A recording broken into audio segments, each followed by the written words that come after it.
All right, everybody. The high school football season's really in full swing now. We're almost to the midway point. And Mike, let's start off with definitely the biggest game of the week. Haverhill coming off their biggest win in recent memory in modern history after beating Central. They have another huge matchup this week. They are going to welcome Andover. Haverhill's 4-1. Andover's 3-2, but they're winners of their last three, and they're looking very sharp. They are. I was all set to pick Andover, maybe a mild upset. I don't know how big an upset it was. With Dan Gemmel out, he's probably the best receiver in the state, let's face it. That's not provincial or parochial or whatever. That the facts are just the facts. He's going to be out, according to Coach Perry. I think without him, Haverhill takes it. Haverhill's a lot tougher, I think, certainly defensively than Andover. I'm a little concerned, and we were having this discussion earlier. Can Haverhill score enough points to keep up with Andover? As great as Haverhill's defense is, it's a little much to be asking them to totally hold back Andover's offense with EJ. Even without Gemmel, he can throw to Rockwell, he can throw to a lot of good receivers. Can Haverhill score enough to keep up with Andover? That said, I got burnt last week by predicting Central, and I had a feeling it was going to be Haverhill, so I'm also going to pick Haverhill in this one. Speaking of Central Catholic, Central, now 3-1, is traveling to Lowell. Game was originally supposed to be at Lawrence High, but it had to be moved after the turf got ruined. They're going to a Lowell team which just got trounced by Andover, 58-28. So it looks like it's going to be a good landing spot for Central. Yeah, and Lowell lost in triple OT to Muldoon. So you got to figure that just doesn't project as a close game. You wonder, these kids are teenagers. They've gone through a lot with the stadium. That maybe gives Lowell a little bit of optimism, but can't see it happening. Central's going to be fired up. They're going to want to run through walls in this one. Yeah, Brett Edwards is going to want to beat the hometown team. That's true too. North Andover, they're 2-3. They're traveling to Dracut, which has shown some life. They're 2-3.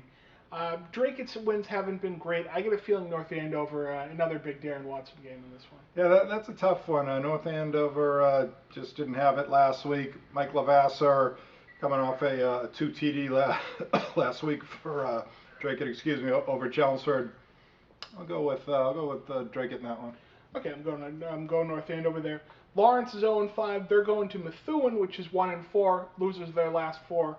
I get the feeling I like Methuen a little more in this one. They're probably not going to have Perdermo, according to their coach.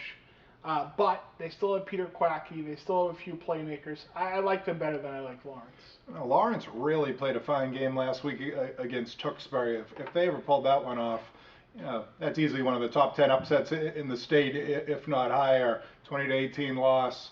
If they keep up in that sort of performance, they'd be tough to beat. Obviously, it's going to be tough to do that back-to-back weeks, but love what I saw out of them last week, and I'll take the Lancers getting their first victory. Salem's 5-1. They're welcoming Londonderry, which is 1-5. Salem has a lot of big games coming up, but this game you got to think Salem, Sabanda, LeBlond. Salem's going to take this one. Yeah, well, Londonderry's they're still looking for answers, and they haven't been able to find any. So I figure Salem should win by a comfortable margin. Couple 1-5 teams. Concord is 1-5. Their only wins over Londonderry. Welcomes Timberlane, or travels to Timberlane rather. They're 1-5. They got Jake Post. He's going to be the best player on the field. Although I did think Concord was decent when I saw them against Pinkerton. But I like Post and company coming through with a big win here. Yeah, well, the Tide has given up 50-plus points in 2 of the last 3 weeks. You don't win too many football games that way. Go with Timberlane. Speaking of Pinkerton, they're welcoming Merrimack. Pinkerton's 3-3, Merrimack's 5-1, and looking great. Merrimack in this one. Yeah, they're all-world QB Justin Grassini. The numbers he's putting up are amazing. 1,253 yards and 11 TD passes in the last 3 weeks. Those are some big boy numbers. I think Justin and co. do it again and knock off Pinkerton. In a battle of probably the two best teams in the Cal this year, North Reading at 4-1 is going to Triton 5-0. North Reading's coming off a big win over Pentucket. I get the sense, having beaten Pentucket and beaten Hamilton Wenham, I think that North Reading's played a little bit of a tougher schedule than Triton in this one. Triton hasn't played any of the large teams yet, so I'm going to go North Reading. I'm going to apologize to my 7th grade French teacher, Miss Mohan at East Junior High, but I really like Triton QB Louis LaRue, L apostrophe capital H. We're going with Louis and co. He's a fine all-around talent, and he lifts Triton to the win. I think former Pentucket baseball coach Roger Roy would agree. I can't correct you on your French, although I still loved his class. So, okay, and to close out the Friday slate, Pelham is 2-4. They have a tough matchup. They're going to 5-1 Conval. Probably going to be a tough one for Pelham. Yeah, that's one resilient Conval crew. Last week, without its QB and without its top 2 backs, still made it 5 straight wins. So if you can do that without 3 of your top players, I'm not sure if they're back or not, but they keep on keeping on. So Conval takes it. Wyndham, starting on the Saturday slate, Wyndham is going to Lebanon.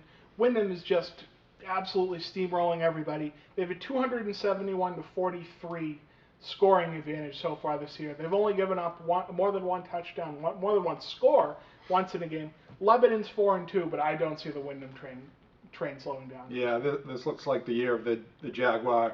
4-2 is a pretty impressive mark, but both of the losses were lopsided, so I wonder if it might be a little bit of a misleading 4-2 at this point. Greater Lawrence at 3-2. They're hosting Mystic Valley at 4-1 in a rare night game at Greater Lawrence.